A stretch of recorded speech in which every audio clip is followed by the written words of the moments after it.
పదానికి ఆ వృత్తికి ఆయనకి వ్యక్తిగత అనుభవం ఉంది.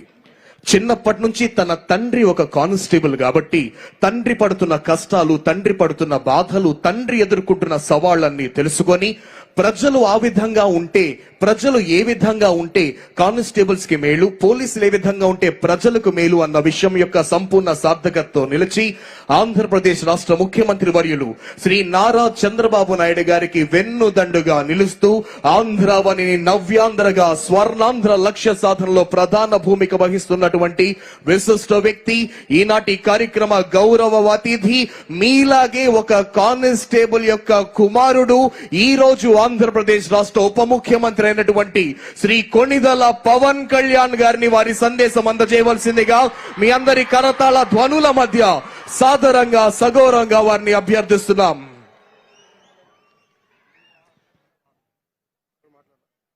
His very name resonates with commitment, integrity and a fight for social justice.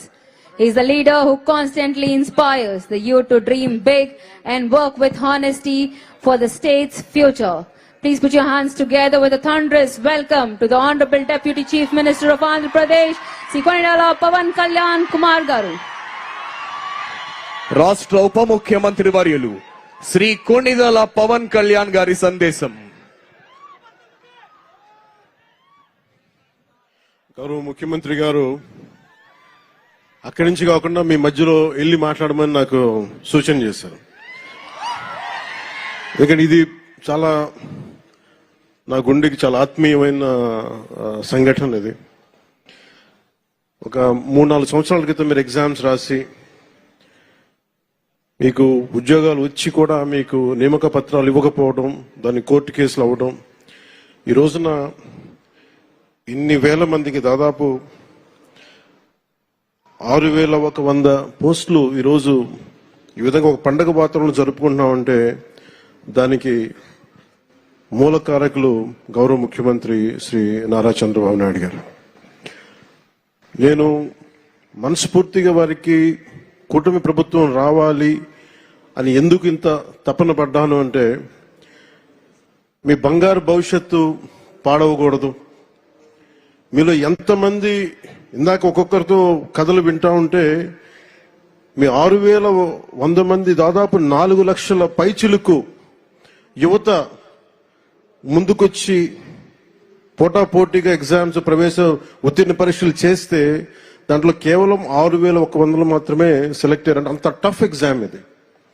ఒక్కొక్కరు post graduation, BSc chemistry, MSc, MA, BSc computer science ఇవన్నీ చదువుకుని ఇంత చదువుకున్న వ్యక్తులు ఒక సమాజానికి రక్షణ ఇచ్చే ఒక కానిస్టేబుల్ ఉద్యోగానికి వచ్చినందుకు మీ అందరికీ పేరు పేరున హృదయపూర్వక ధన్యవాదాలు తెలుపుకుంటా ఉన్నాను. ఇది నాకు ప్రత్యేకించి మొన్న ఈ మధ్యన గౌరవ ముఖ్యమంత్రి గారి సూచనలతోటి ఆయన అసెంబ్లీలో మేము మన ప్రమాణ స్వీకారం చేసిన తర్వాత మొట్టమొదటి అసెంబ్లీలో మేము ఒక మాట ఇచ్చాం, ఆంధ్రప్రదేశ్ సుస్థిరత కోసం, యువత భవిష్యత్తు కోసం మేము నిలబడతామని. ఎక్కడ కూడా వ్యవస్థీకృతం అయిపోయింది అవినీతి అనేది. అలాంటి వ్యవస్థీకృతం అయిపోయిన అవినీతిని మేము చిత్తశుద్ధిగా దాన్ని లేకుండా చేస్తాం, ఒక ప్రయత్నం చేస్తా ఉన్నాం. దాంట్లో భాగంగానే ముఖ్యమంత్రి గారి దృష్టికి తీసుకెళ్లి పంచాయతీరాజ్లో దాదాపు 10,000 మంది పైచిలుక్కి ఒకేసారి మేము ప్రమోషన్స్ ఇవ్వడం జరిగింది. ఇది ముఖ్యమంత్రి గారి దార్శనికతకి, వారు పంచాయతీరాజ్ వ్యవస్థలో ఎలాంటి అవినీతి లేకుండా ముందుకు తీసుకెళ్లిన వారి సలహాలు, సూచనలే నేను 10,000 మందికి మేము ఒకేసారి ప్రమోషన్లు ఇవ్వడం జరిగింది. అదే కోవలో 6,000 మంది దాదాపు 4 నుంచి 5 సంవత్సరాలు అనుకుంటారు మీ అందరూ మీ ప్రవేశ పరీక్షలు రాసి నియామక పత్రాలు వచ్చిన తర్వాత ఇవ్వలేకపోయినందుకు ఒక 3 సంవత్సరాలు, 3.5 సంవత్సరాల విలువైన కాలం కోల్పోయారు అందరూ. ఆ కాలాన్ని ఎవరు తిరిగి తీసుకురాలేరు.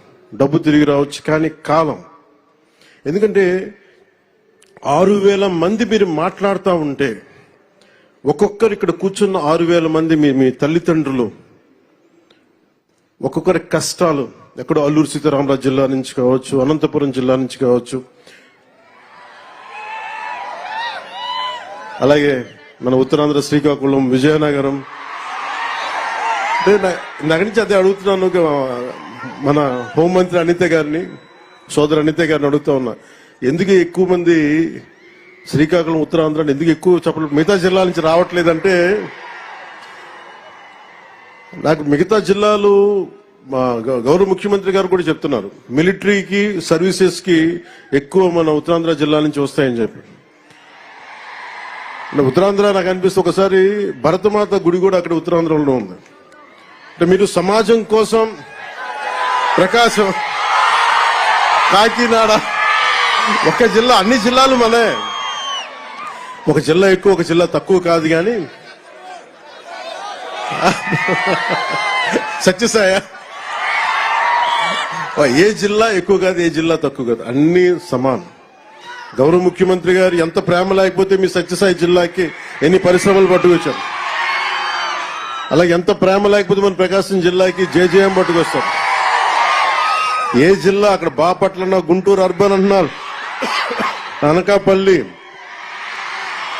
తిరుపతి, ఒకటా రెండా,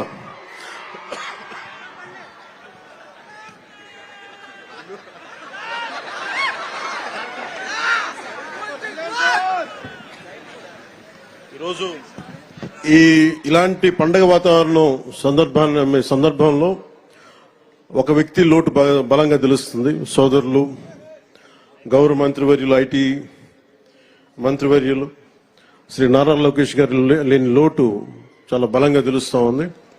ఎందుకంటే ఇలాంటి ఒకేసారి ఇంతమందికి ఇవ్వాలని చెప్పి మెగా డిఎస్సి కూడా ఆయన ఆధ్వర్యంలోనే చేయటం, అదే తరహాలో ఇది కూడా ఇవ్వటం, మనస్ఫూర్తిగా వారి ధన్యవాదాలు, వారికి నా మనస్ఫూర్తిగా నా అభినందనలు తెలియజేస్తూ, వారి లేని లోటు చాలా స్పష్టంగా ఉందని తెలియజేస్తూ, మీ అందరికి కూడా, మీ అందరి తరపున వారికి నా ధన్యవాదాలు తెలుపుతా ఉన్నాను.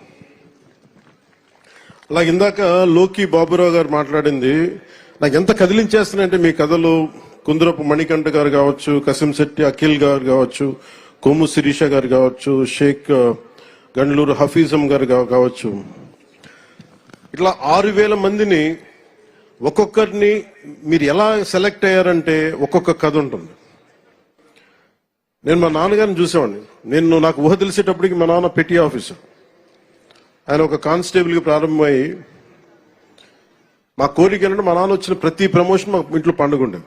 ఎప్పుడు ఎస్ఐ అవుతారు, ఎప్పుడు ప్రిన్సిపల్ ఎస్ఐ అవుతారు, ఎప్పుడు సిఐ అవుతారు, ఎప్పుడు ఒక ఏఎస్ అసిస్టెంట్ ఎక్సైజ్ సూపరింటెండెంట్ గా, ఇవన్నీ మేము వెయిట్ చేసేవాళ్ళం. ఎప్పటికప్పుడు ఎగ్జామ్స్ రాస్తూ ఉండేవాళ్ళం, డిపార్ట్మెంటల్ ఎగ్జామ్స్. సో మీకు డిపార్ట్మెంటల్ ఎగ్జామ్స్ ఉంటాయి అంటే మీ చదువు కానీ మీ లెర్నింగ్ కానీ ఎప్పటికీ అవ్వదు. అది it's non going learning process.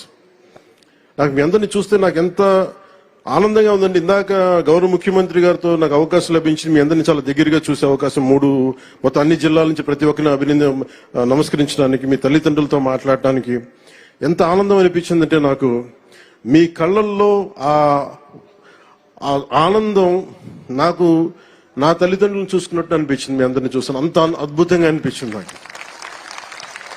ఇక్కడ ఎంత కదిలించేసిందంటే ఒక్కొక్కరి కథలు. అలాగే గౌరవ ముఖ్యమంత్రి గారు నాకు ఆదేశం ఇచ్చారు ఇందాక, లాకే బాబురావు గారి ఇంటికి, మన గ్రామానికి రోడ్లు లేవు, మీరు ఖచ్చితంగా దాన్ని చేయాలంటే గౌరవ ముఖ్యమంత్రి గారికి నేను ఈరోజు సభాముఖంగా మాటిస్తున్నాను. వెంటనే దానికి రోడ్లు వారికి వేసే కార్యక్రమాన్ని శాఖకు నేను తెలియజేస్తాను. అంటే నాకు ఏమి నచ్చింది దీంట్లో అంటే, మీరు కాకి చొక్కా వేసుకుంటే అది మీ గుండె ధైర్యానికి సూచన. అది అందరూ భయపడతారు ఇలాంటి బాధ్యతతో కూడిన ఉద్యోగాలు చేయాలంటే. కానీ మీరు ఎదురొచ్చి సమాజం కోసం మీరు చేస్తున్నారు సేవ, సమాజం కోసం మీరు సేవ చేస్తున్నారు. దాదాపు ఇన్ని కోట్ల మంది జనానికి మీరు ధైర్యం ఇస్తున్నారు. అలాగే నేను మేడం అనిత గారికి కూడా చెప్తా ఉన్నాను, మీకు విధి నిర్వహణలో మీ మీద చిన్నపాటి కించపరిచిన మీ ఉన్నతాధికారులు మీకు అండగా ఉండాలని మనస్ఫూర్తిగా నేను కోరుకుంటున్నాను. ఎందుకంటే ఒక కానిస్టేబుల్ అనే ఒక పదం మీద ఎవరన్నా సరే గొంతెత్తుదామంటే, ఈరోజు మీ అందరి కథలు ఏమి అర్థమైనాయి అంటే, 5 కోట్ల మంది ప్రజలకి, దేశ ప్రజలకి ఒక ఉద్యోగం కోసం మేము ఎంత తపన పడతాం, ఎంత కష్టపడతాం. కేవలం 2 ఆడపిల్లల్ని పెట్టుకొని ఒక వెనకబడ్డ కులాల నుంచి వచ్చిన ఎంత కష్టపడతాం. ఇది ప్రజలకి తెలియచేయడం చాలా చాలా చాలా అవసరం. చాలా ఉత్తేజాన్ని ఇచ్చారు మీరు, చాలా ఆనందాన్ని ఇచ్చారు.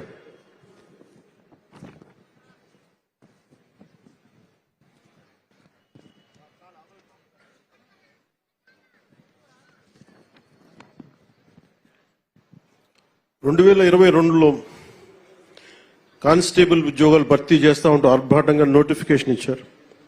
కేసుల రూపంలో న్యాయపరమైన చిక్కులు ఎదురైతే పట్టించుకోకుండా వదిలేశారు. ఉద్యోగ నియామకాలకు ఉన్న అడ్డంకులను తొలగించడం ఎలా అని కనీస ఆలోచన కూడా చేయలేదు. అర్హత ఉన్న మీరింత కష్టపడి ఇంట్లో ఇన్ని కన్నీళ్లు కష్టాల మధ్య మీరు కష్టపడి వచ్చిన తర్వాత కూడా అర్హత ఉన్న ఉద్యోగాల కోసం మీరంతా ఏళ్ల తరబడి వేచి చూసేలా చేశారు.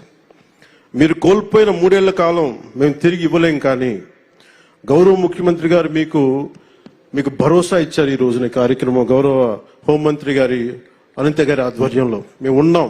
గత ప్రభుత్వంలో జరిగిన నష్టానికి మేము తిరిగి మీ కాలాన్ని తీసుకురాలేం, కానీ మేము మీకు అండగా ఉంటామని చెప్పి చాలా పెద్ద మనసుతోటి పండగ వాతావరణంలో చేయించిన గౌరవ ముఖ్యమంత్రి మన నారా చంద్రబాబు నాయుడు గారికి మనస్ఫూర్తిగా నా ధన్యవాదాలు తెలియజేస్తాను. కూటమి ప్రభుత్వం అధికారంలోకి వచ్చిన వెంటనే కానిస్టేబుల్ నియామకాలు ప్రక్రియ తక్షణం పూర్తి చేయాలని సంకల్పించింది. ఒక దృఢ సంకల్పంతో ఇందాక గౌరవ ముఖ్యమంత్రి గారు చెప్పినట్టుగా న్యాయపరమైన చిక్కులు తొలగించే పనిని చేపట్టింది. మీ నియామకానికి చట్టపరంగా ఎలాంటి ఇబ్బందులు లేకుండా చేసిన తర్వాత అన్ని రకాల పరీక్షలు పూర్తి చేశారు. ఒకే రోజున ఒకేసారి ఇంతమందికి నియామక పత్రాలు అందజేయగలుగుతున్నారంటే ఇది గౌరవ ముఖ్యమంత్రి గారి దార్శనికతకి, సోదరి హోంమంత్రి అనిత గారి పట్టుదలకి, ఇది కూటమి ప్రభుత్వ నిబద్ధతకి నిదర్శనమే. 6,100 పోస్టులకి నోటిఫికేషన్ ఇస్తే 6,014 మంది ఎంపిక కాగా 5,757 మంది ఫిట్నెస్ పరీక్షలు దాటి శిక్షణకి అర్హత సాధించారు. అందులో 1,062 మంది మహిళలు కూడా ఉండడం చాలా చాలా ఆనందంగా ఉంది. సో ముఖ్యంగా మహిళా క్యాడెట్స్ అందరికీ కూడా నా ప్రత్యేక ధన్యవాదాలు. మీరు ఈరోజు ఎంత ధైర్యం ఇచ్చారంటే అసలు మీ అందరిని ప్రత్యేక సన్మానం చేయాలి. మీ అందరికీ, మీ ఇంట్లో మీ తల్లిదండ్రులకి, మన రాష్ట్ర ప్రజలకు ఎంత ఉత్సాహం ఇచ్చారంటే ఒక్కొక్కరు ఒక ఝాన్సీ రాణుల్లో ఉన్నారు. మీరు అందరూ మాట్లాడుతూ ఉన్నారు. ఈసారి కానిస్టేబుల్ పోస్టులకి ఎంపికైన వారిలో 4,051 మంది, సుమారు 67% మంది ఉన్నత విద్య అభ్యసించిన వారు ఉన్నారు. 810 మంది బీటెక్, ఎంటెక్, బీసీఏ వంటి సాంకేతిక కోర్సులు పూర్తి చేస్తే 2,094 మంది గ్రాడ్యుయేషన్ పూర్తి చేశారు. 314 మంది పీజీ, ప్రొఫెషనల్ కోర్సులు పూర్తి చేసి కానిస్టేబుల్కి ఎంపికయ్యారు. మీ చదువు